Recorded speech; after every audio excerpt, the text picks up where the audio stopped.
Hi folks, and welcome back. This week we have the second part of the Stromberg-Carlson video in which I do two different Stromberg-Carlsons. These were bought last year, I think, at the beginning of last year or something, and they have been languishing on a shelf for a while. I started on them and the valves were all up the creek, so I finally got in some valves for them. Yep.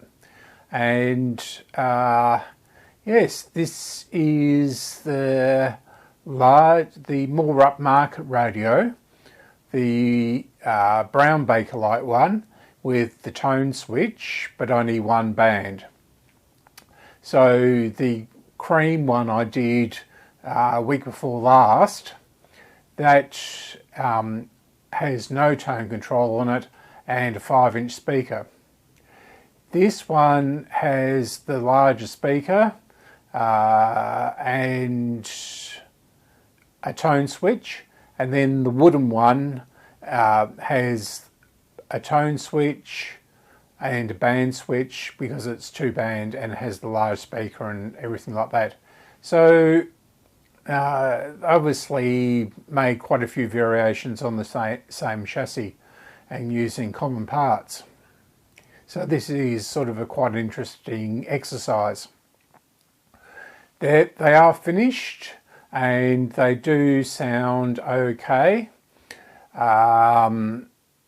The wooden one has a Bluetooth adapter in it and it sounds reasonable. The other one with the large speaker, that sounds better. And then the 5-inch speaker actually sounds pretty good. So yeah, very strange setup.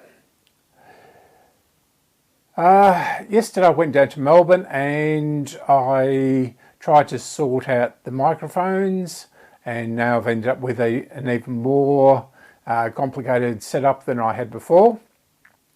So I've got a new lavalier microphone, which I'm testing for the first time with this. They were able to update the firmware on these little go-to mics, and we sorted out the distortion and all that sort of thing. On the actual camera end of things, it's coming out of the receiver into a couple of adapters from 3.5-inch to XLR type ones, and then into the camera. So there, it's a little bit complicated setup. We'll see how this goes. It seems much better. The meters aren't just sort of sitting in the red on the camera anymore. Yeah, so we'll see how we go. Don't forget to like and subscribe. You know the drill. And there's also the Radio Fest for the club coming up in September. I'll put a little banner at the end of the videos now. Until a couple of weeks beforehand. So if you're in Melbourne during September, certainly consider coming down and visiting us. We'll appreciate it. Okay, until next time, I'll sign off here and over to Andrew fixing the radio. So after a couple of days and a rushed video last week, I'm back on to this radio. And couldn't quite work out what was wrong with it, but down here is a connector, and what was through it was a piece of very dodgy wire. I think it was actually this end or something like that. Yeah, so yeah, it was pretty bad, and that was meant to be connected to this terminal here via this very bad little spade connector. And as you can see, I'll turn this around a little bit more. Bring the radio over to the center. Yep. So this one here is where the connection comes through, and so this is the RF part of it, and this is the amplification part of the radio. So they're sort of divided down the middle, and this is meant to connect this part of the radio via here and here, and then go back through down to the volume control, which you can't see. So not only was this connection really bad on this side, it was also shorting out via this wire. So as soon as I replaced this wire and soldered it to this part here, then we had action again, and the radio works really, really well. So it, after a lot of faffing around, it was this connection here. So what I'll do next is I might actually leave that there soldered. I'll put the screw back in again. It's not holding very well wherever I put it. There. As you can see, it's pretty bad. The thread has gone on it for some reason. So it's tight in the first instance. Then once it's past the very tight bit, it is really loose, and it doesn't connect properly at all. So I don't know what's happened there. It's probably been wrenched at some stage. Although that tightens up. Okay. Right. I have bought some more spade connectors. They weren't cheap either for what they are. Okay. So ordinarily the wire would hang out here, and you would connect the spade connector there for the radio, disconnect that, and connect a turntable here, or record player as it was known. So the next thing to do on this radio,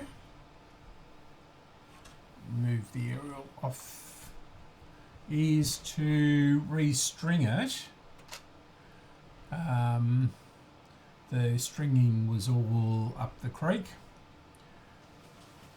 And I'll bring you over to the other camera overhead. There we go. And as you can see, move that out the way a bit. In fact, I'll take it off. This is, yeah, it's got a stop there, but the spring is in the way. So it catches the spring. And then of course when it goes around there, and it's supposed, and the string comes out through here. In fact, that's pretty not square. I might, in fact I will, because this radio isn't too bad. It's pretty good sounding. No, it doesn't have any rubber grommets. It's interesting. The other two have rubber grommets holding the tuning capacitor in place. So that is obviously a stop, but the spring, I'll see if I can find a smaller spring. Very strange arrangement. So that is, it can't, and this can't go down any further back in. I'm going to have to ponder that. That is fully closed there. And oh, actually, I just wonder if someone has restrung this in the past, and this side here is supposed to go through this hole, and the spring is on that side. Then it would catch on this end, wouldn't it? Oh, yeah, it would probably catch on this.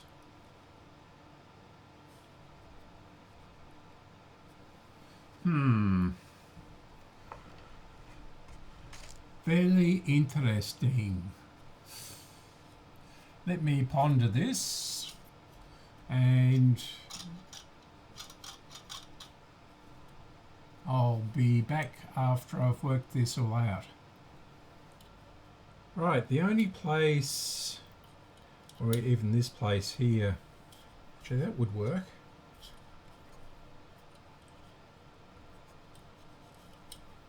Yeah.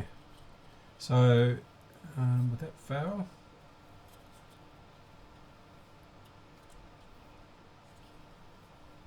No. Okay. So I was going to put the spring in here, but then the screws are in sort of in the way. But if it goes in this one here, then it doesn't fail. Problem solved. But I don't know why that tape is across there. That is a mystery. Anyway, I'll clean it all up and be back in about 3 hours once I've restrung it. Now, this is very strange. I looked at the one, the wooden one of this, the two-bander, which I've previously done on this channel, and I'll keep some pressure on this, but if I can get any,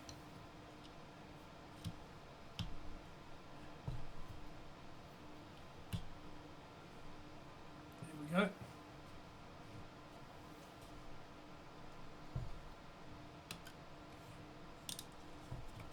So what I'll do is I'll put it around here a few times. Now, so this seems to be the wrong way round, but it can't be, because the string comes across here and then it has to go underneath here. If it goes over the top, it just sort of comes off of this wheel here. And this turns, I've come off the tension, that screw, haven't I? That stop thing, okay. So, and this, so this is closing the gang, and the string is going this way, and this is opening it. So on the other wooden one, it's going the wrong direction, so you turn this the wrong way. So I'm not quite sure what to do with this. This is really bizarre. This must be the way it's intended to be. So if I put the string over the top of this one and then down, but it doesn't go because of the angle, and again it just comes off, unless there's supposed to be two turns on there or something, but I've never seen a pulley with two turns. And this must go underneath here for it to be level here with the pointer. So the pointer goes on there. just put that there. Yeah, so it's very odd.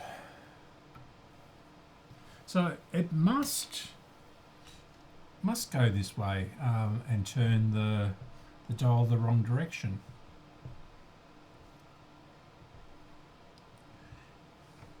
So it's got to come across, so it's got to come out underneath this and then across and over this one, then it goes back up over this one and then up over the wheel. In any other way it just fouls up or comes off. And given the other one is the same, and I didn't do that one, either it's been restrung by someone who has given up, like I'm about to, or that is correct. So, rightio. I'm going to release the string and then we'll tighten it up and we'll leave it at that, I think. The other one must be the same because it's the same arrangement. I think I've worked it out. So this is the spring and it comes up here, over here, down under around here and then back up and around underneath and over the top to this hook. But what is happening, because this spring has been bent in the past, because it was over here or something ridiculous, silly, it is actually catching on the stop. So it's going round to there, it's coming round to here, and that's fully closed. As you can see, it is just catching, and it's not catching on the main part of the spring, it's catching on this part which has been bent in the past, and I don't want to do any adjustments to that because otherwise the spring will break. So I'm going to find a bigger screwdriver. This might do it. I will show you on the overhead camera too. So this is, I don't quite know whether I can show you this, but it's not parallel with this edge here. It is sort of turned slightly, and that is for this pulley here. So if it was out more parallel with the edge of the chassis, it wouldn't work on this pulley here. It would come off it.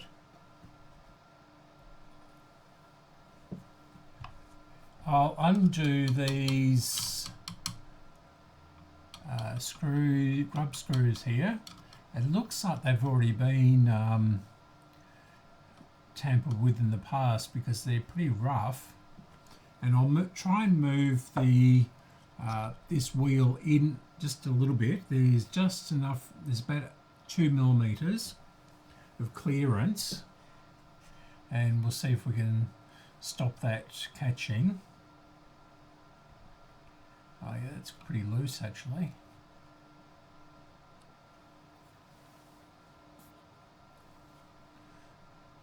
And that's also loose-ish. So I might try and maneuver this in a bit.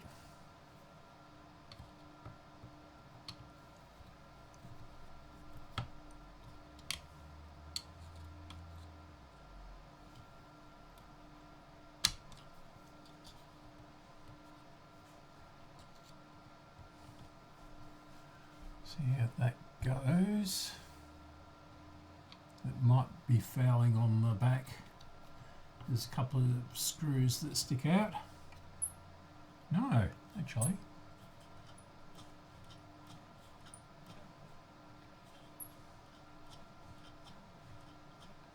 And what I might do is I'll just try and bend this out a bit. Perfect.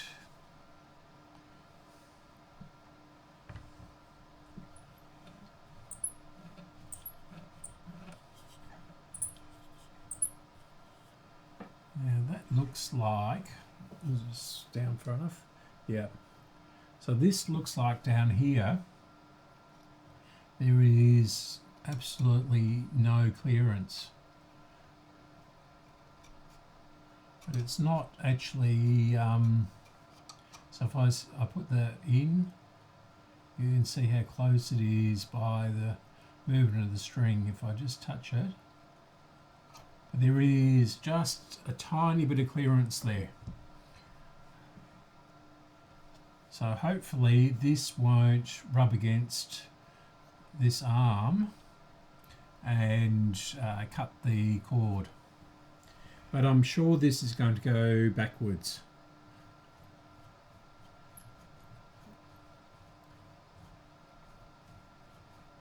But it just might be the way it is. So as I said, the other wooden cabinet one is the dial goes backwards on that one, and the 5-inch speaker one has exactly the same setup, so, or almost the same setup.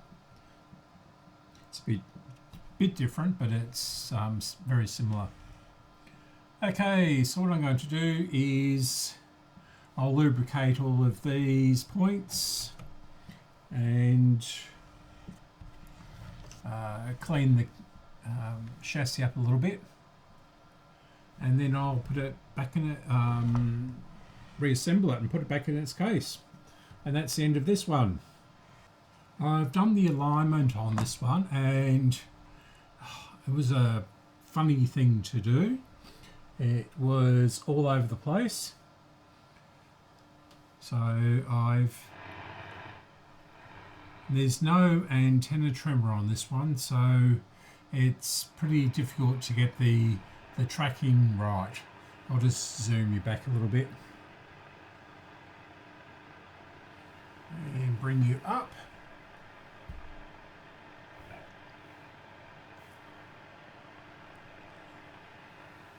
So there's still a bit of electrical interference around because I've got the computer, the laptop on, but if I bring it down, if I put the aerial, oh no.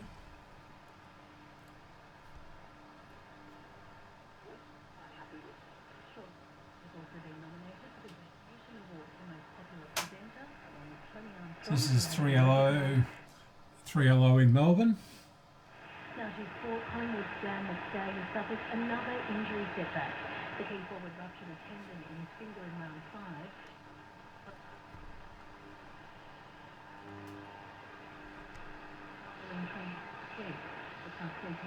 Radio National.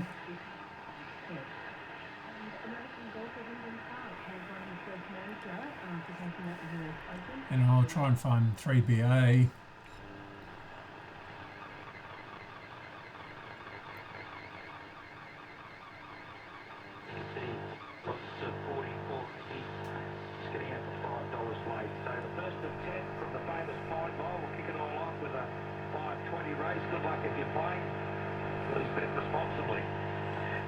I'm not quite sure why it's humming so badly. So it is now earthed.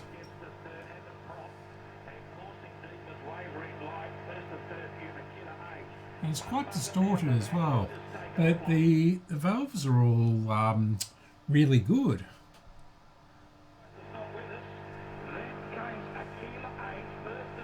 It just could be the interference around here. I'll have to try it. in the kitchen or something like that, or with everything off.